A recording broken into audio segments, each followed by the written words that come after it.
اعوذ باللہ من الشیطان الرجیم بسم اللہ الرحمن الرحیم وَأَنذِرْ بِهِ الَّذِينَ يَخَافُونَ أَن يُحْشَرُوا إِلَى رَبِّهِمْ لَيْسَ لَهُم مِّن دُونِهِ وَلِيٌّ وَلَا شَفِيعٌ لَعَلَّهُمْ يَتَّقُونَ۔ اور آپ اس کے ساتھ ان کو خبردار کریں جو یہ خوف رکھتے ہیں کہ انہیں اپنے رب کی طرف جمع کیا جائے گا، اس کے سوا نہ کوئی ان کی حمایت کرنے والا ہوگا اور نہ کوئی سفارش کرنے والا، تاکہ وہ بچ جائیں۔ سورۃ الانعام آیا 51۔ اس آیت کا شان نزول دیکھتے ہیں۔ ابن مسعود رضی اللہ تعالیٰ عنہ سے روایت ہے کہ قریش کی ایک جماعت کا رسول اکرم صلی اللہ علیہ وآلہ وسلم کے پاس سے گزر ہوا، اور حضور صلی اللہ علیہ وآلہ وسلم کے پاس خباب بن ارت رضی اللہ تعالیٰ عنہ، صہیب رضی اللہ تعالیٰ عنہ اور بلال رضی اللہ تعالیٰ عنہ بیٹھے ہوئے تھے۔ یہ دیکھ کر قریش کا ایک گروہ محمد صلی اللہ علیہ وآلہ وسلم کے پاس آیا اور کہا کہ آپ ان لوگوں سے راضی ہیں۔ پھر بطور طنز کہا کہ کیا اللہ تعالیٰ نے ہم میں سے انہی لوگوں کو منتخب کر کے فضل فرمایا ہے؟ اگر آپ ان کو اپنے سے ہٹا دیں تو ہم آپ کی اتباع کر لیں۔ اللہ تعالیٰ نے اس پر ان لوگوں کے بارے میں یہ آیت وَأَنذِرْ بِهِ الَّذِينَ سے لے کر سبیل المجرمین تک نازل کی۔ وَأَنذِرْ بِهِ الَّذِينَ يَخَافُونَ أَن يُحْشَرُوا إِلَى رَبِّهِمْ لَيْسَ لَهُم مِّن دُونِهِ وَلِيٌّ وَلَا شَفِيعٌ۔ اور آپ اس کے ساتھ ان کو خبردار کریں جو یہ خوف رکھتے ہیں کہ انہیں اپنے رب کی طرف جمع کیا جائے گا، اس کے سوا نہ کوئی ان کی حمایت کرنے والا ہوگا اور نہ ہی سفارش کرنے والا۔ وَأَنذِرْ بِهِ، اور آپ اس کے ساتھ ان کو خبردار کریں، یعنی اے نبی صلی اللہ علیہ وآلہ وسلم، آپ انہیں قرآن مجید کے ذریعے خوف دلائیں۔ قرآن مجید ساری مخلوق کے لیے، مگر اس سے صرف وہی لوگ کہ سب مخلوق کے لیے، سب انسانوں کے لیے ہے، جن و انس کے لیے، اس سے صرف وہی لوگ فائدہ اٹھاتے ہیں جنہیں یقین ہے کہ آخرت کے گھر میں جانا ہے، جہاں نہ کوئی دوست ہوگا اور نہ ہی کوئی سفارش کرنے والا۔ الذین یخافون ان یحشروا الی ربہم، جو یہ خوف رکھتے ہیں کہ انہیں اپنے رب کی طرف جمع کیا جائے گا، یعنی جو لوگ یقین رکھتے ہیں اور اس بات کا خوف رکھتے ہیں کہ انہیں اس دنیا سے آخرت کے گھر میں منتقل ہونا ہے، جو اس خوف سے صرف نفع مند کام کرتے ہیں اور ان کاموں کو چھوڑ دیتے ہیں جو آخرت میں نقصان دینے والے ہیں۔ جو لوگ رب کے سامنے پیشی سے ڈرتے ہیں، انہیں ڈرانے کا حکم کیوں دیا گیا؟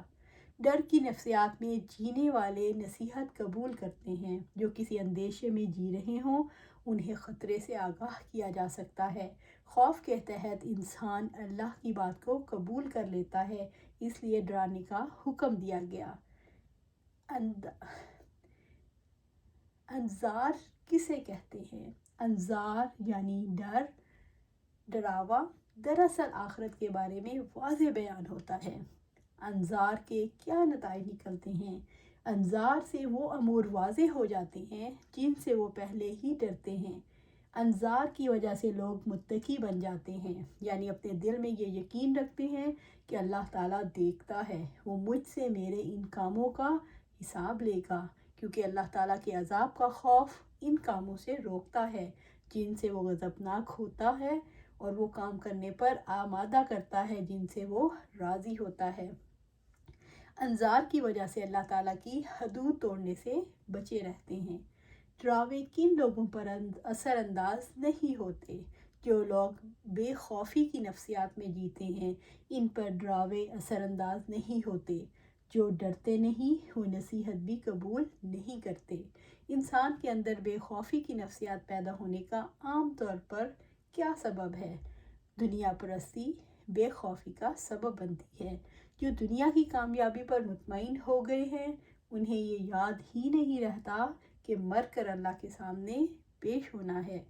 آخرت کی یاد دہانی ان کے دل میں جگہ نہیں پکڑ سکتی۔ بے خوفی کا سبب بزرگوں سے وابستگی بھی ہے۔ جو لوگ بڑوں کے ساتھ وابستہ ہوتے ہیں وہ چاہتے ہیں کہ وہ ان کے لیے مددگار اور سفارشی بن جائیں۔ وہ اس امید پر جیتے ہیں کہ انہوں نے بزرگ ہستیوں کا دامن تھام رکھا ہے، اب ان کا کوئی معاملہ بگڑنے والا نہیں۔ یہ نفسیاتی کیفیت انسان کو آخرت کے معاملے میں نڈر بنا دیتی ہے۔ لیس لہم من دونہ ولی ولا شفیع، اس کے سوا نہ کوئی ان کی حمایت کرنے والا ہوگا اور نہ ہی کوئی سفارش کرنے والا، یعنی اللہ تعالیٰ کے ماں سوا کوئی ایسی ہستی نہیں جو ان کے معاملے کی سرپرستی کر سکے جس سے ان کا مطلوب حاصل ہو جائے اور ان سے تکلیف دور ہو جائے گی، اور نہ ان کا کوئی سفارشی ہوگا، کیونکہ تمام مخلوق کے پاس کوئی اختیار نہیں۔ حشر کے دن کوئی دوست اور کوئی سفارشی کیوں نہیں ہوگا؟ سفارش کرنے والے اس دن کا شدید خوف رکھتے ہوں گے۔ سفارش اللہ تعالیٰ کی اجازت سے ہوگی، انسانوں کی مرضی سے نہیں۔ اللہ تعالیٰ کی دعوت سب سے پہلے کن لوگوں کو دی جائے گی؟ اللہ تعالیٰ کی دعوت ان لوگوں کے لیے ہے جو یہ یقین رکھتے ہیں کہ انہیں اللہ تعالیٰ کے حضور پیش ہونا ہے اور اپنے اعمال کی جواب دہی کرنی ہے۔ اسلام کی دعوت سب سے پہلے اللہ تعالیٰ سے ڈرنے والوں کو دی جائے گی، لعلہم یتقون، تاکہ وہ بچ جائیں، یعنی فاسد اعتقادات سے اور ردی اخلاق سے بچ جائیں اور نیک عمل کریں، تاکہ وہ 5 نمازوں کے ذریعے آگ سے بچیں۔ ابن عباس رضی اللہ تعالیٰ عنہ نے کہا، انہیں ڈراوا دو تاکہ وہ دنیا میں ڈر کر رہیں اور کفر اور معاصی سے بچے رہیں، لعلہم یتقون، تاکہ وہ اللہ تعالیٰ کی اطاعت کریں اور اس کی نافرمانیوں سے بچیں۔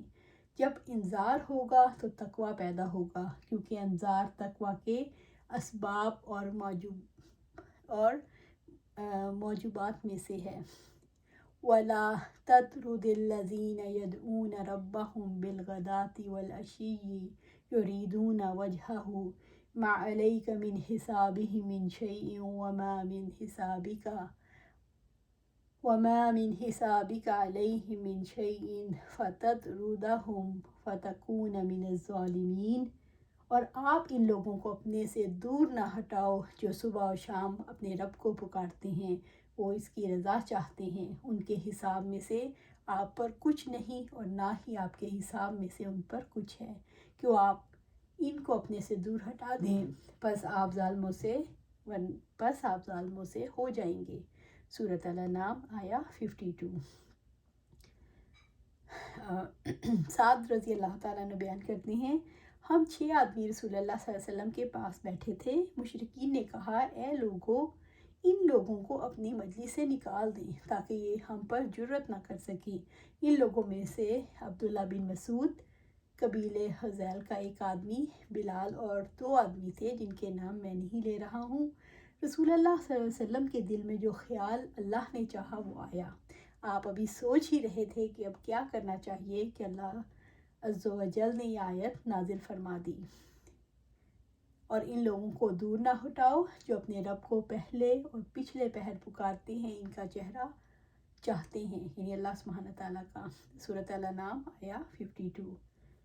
یعنی دوسروں کی مجالس کی امید میں اہل اخلاص اور اہل عبادت کو اپنی مجلس سے دور نہ کیجیے، جو ہمیشہ اپنے رب کو پکارتے ہیں، ذکر اور نماز کے ذریعے اس کی عبادت کرتے ہیں، صبح شام اس سے سوال کرتے ہیں، اور اسے ان کا مقصد اللہ تعالیٰ کا چہرہ ہے۔ اس مقصد جلیل کے علاوہ ان کا کوئی اور مقصد نہیں۔ یہ لوگ اس چیز کے مستحق نہیں کہ انہیں اپنے سے دور کیا جائے یا ان سے روگردانی کی جائے، بلکہ یہ لوگ تو آپ صلی اللہ علیہ وسلم کے محبت اور قربت کے زیادہ مستحق ہیں، کیونکہ یہ مخلوق میں سے چنے ہوئے لوگ ہیں، اگرچہ فقراء اور نادار ہیں۔ یہ در حقیقت اللہ کے ہاں باعزت لوگ ہیں، اگرچہ لوگوں کے نزدیک گھٹیا اور کم مرتبہ ہیں۔ رب العزت کا فرمان ہے، وَأَصْبِرْ نَفْسَكَ مَعَ الَّذِينَ يَدْعُونَ رَبَّهُمْ بِالْغَدَاةِ وَالْعَشِيِّ يُرِيدُونَ وَجْهَهُ وَلَا تَعْدُ عَيْنَاكَ عَنْهُمْ تُرِيدُ زِينَةَ الْحَيَاةِ الدُّنْيَا وَلَا تُطِعْ مَنْ أَغْفَلْنَا قَلْبَهُ عَنْ ذِكْرِنَا وَاتَّبَعَ هَوَاهُ وَكَانَ أَمْرُهُ فُرُطًا۔ آپ اپنے آپ کو ان لوگوں کے ساتھ روکے رکھیں جو صبح شام اپنے رب کو پکارتے ہیں، وہ اس کی رضا چاہتے ہیں، اور آپ کی نگاہیں ان سے آگے نہ بڑھیں۔ آپ دنیا کی زندگی کی زینت چاہتے ہیں، اور آپ ایسے شخص کی اطاعت نہ کریں جس کے دل کو ہم نے اپنی یاد سے غافل کر دیا ہے اور اپنی خواہش کے پیچھے چلا ہے، اور جس کا معاملہ حد سے گزرا ہوا ہے۔ سورۃ الکاف آیا 28۔ جن لوگوں کو رسول اللہ صلی اللہ علیہ وسلم کی مجلس سے محروم ہونے سے بچایا گیا، ان کی کیا خصوصیات بتائی گئی؟ یریدون وجہہ، وہ اس کی رضا چاہتے ہیں، اپنے رب کی خوشنودی کی طلبگار ہیں، رات دن رب کو پکارتے ہیں اور رب کی رضا چاہتے ہیں۔ مومن کیسا انسان بن جاتا ہے؟ مومن دن رات رب کو پکارنے والا اور اس کی رضا چاہنے کے لیے خالص ہو جاتا ہے۔ یہ دو کام ایسے ہیں جو مومن کو اللہ تعالیٰ کے لیے مخلص بنا دیتے ہیں، اور حقیقت یہ ہے کہ مخلص لوگ ہی اللہ تعالیٰ کا کام کر سکتے ہیں۔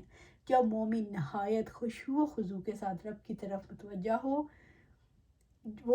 جب وہ دل کی گہرائیوں سے اللہ کی تعالیٰ سے محبت رکھتا ہو، جب وہ ادب و احترام اور خشوع کے ساتھ اللہ تعالیٰ کے آگے کھڑا ہوتا ہو، جب وہ اللہ کی اطاعت اور فرمانبرداری میں لگا رہتا ہو، نماز باجماعت کی حفاظت کرنے سے، ذکر اور تلاوت کرنے سے انسان اللہ کی رضا کا، رسول کا مستحق ہو جاتا ہے۔ جب مومن کو زندگی کی حقیقت، اپنی حقیقت، اپنا مقصد زندگی، اپنے خالق کی حقیقت اور اپنے انجام کی سمجھ آ جاتی ہے، تو وہ کیا کرتا ہے؟ صبح شام اللہ کو پکارتا ہے، جو اللہ تعالیٰ کو اپنا بنا لیتا ہے۔ جب مومن اللہ تعالیٰ کو اپنا سب کچھ سمجھ لیتا ہے، جب مومن کو اپنی ہمیشہ کی کامیابی کی فکر لاحق ہو جاتی ہے۔ ما علیک من حسابہ من شیء وما من حسابک علیہ من شیء، ان کے حساب میں سے آپ پر کچھ نہیں، اور نہ ہی آپ کے حساب میں سے ان پر کچھ ہے کہ آپ ان کو اپنے آپ سے دور ہٹائیں۔ اللہ تعالیٰ یہ سمجھانا چاہتے ہیں کہ تم اپنی ذات کی ذمہ دار ہو، لہٰذا اپنا بوجھ اٹھاؤ گے، اور اپنی ذات کے ذمہ دار ہیں، لہٰذا وہ اپنا بوجھ خود اٹھائیں گے۔ اگر ان کے پاس مال نہیں تو یہ رب نے ان کی قسمت میں لکھا ہے، ان کی غریبی کے بارے میں تم سے اور تمہاری حالت کے بارے میں ان سے نہیں پوچھا جائے گا۔ ایمان اور کفر کے معاملے میں مالداری فقیری کا کوئی اعتبار نہیں، لہٰذا اپنے اعمال کی فکر کریں۔ جو لوگ اپنے رب کو دن رات پکارتے ہیں اور رب کی رضا چاہتے ہیں، ان کا یہ پہلا حق تھا کہ رسول اللہ صلی اللہ علیہ وسلم کی مجلس میں رہیں۔ انہیں ان کے حق سے محروم کرنا ظلم تھا۔ اگر کسی کی فقیری کی وجہ سے کسی کو مجلس رسول سے نکالا گیا تو اس فعل کی اللہ کے ہاں کوئی قدر و قیمت نہ ہوگی۔ اسی لیے رسول اللہ صلی اللہ علیہ وسلم سے کہا گیا، آپ ظالموں میں سے ہو جاؤ گے۔ رسول اللہ صلی اللہ علیہ وسلم نے اللہ تعالیٰ کے حکم پر کیسے عمل کیا؟ آپ صلی اللہ علیہ وسلم نے اللہ تعالیٰ کے حکم کی پوری پیروی کی۔ جب آپ فقراء مومنین کی مجلس میں بیٹھتے تو دل جمی سے ان کے ساتھ بیٹھتے، ان کے ساتھ حسن سلوک سے پیش آتے، ان کے ساتھ حسن خلق اور نرمی کا معاملہ کرتے اور انہیں اپنے قریب کرتے، بلکہ آپ صلی اللہ علیہ وسلم کی مجلس میں زیادہ تر یہی لوگ ہوتے تھے۔ تو ہمیں بھی چاہیے کہ ہم بھی ہمیشہ یہ نہ دیکھیں کہ یہ میرا اسٹیٹس کا ہے یا نہیں، یہ کس سے ہے، ایتھنیسٹی سے ہے، یہ پاکستانی ہے یا انڈین ہے، افریقن ہے یا امریکن ہے، کوئی نہ دیکھیں۔ جو مسلمان ہے، جو پڑھنا چاہتا ہے، مل کے رہنا چاہتا ہے، ہر ایک کے ساتھ مل کے رہیں، اور ایسا کمیونٹی بنائیں جیسے ایک جسم اور دو قلب ہوتے ہیں۔ اللہ سبحانہ تعالیٰ ہمیں بھی اس کی ہدایت دے اور مل جل کر اپنی امت کو واپس اسی مقام پر لے کے آئیں جیسے صحابہ لائے تھے۔ اللہ سبحانہ تعالیٰ ہمیں دین کی خدمت کے لیے اور دین قائم کرنے کے لیے چن لے اور اس پر گامزن کر دے۔ آمین یا رب العالمین۔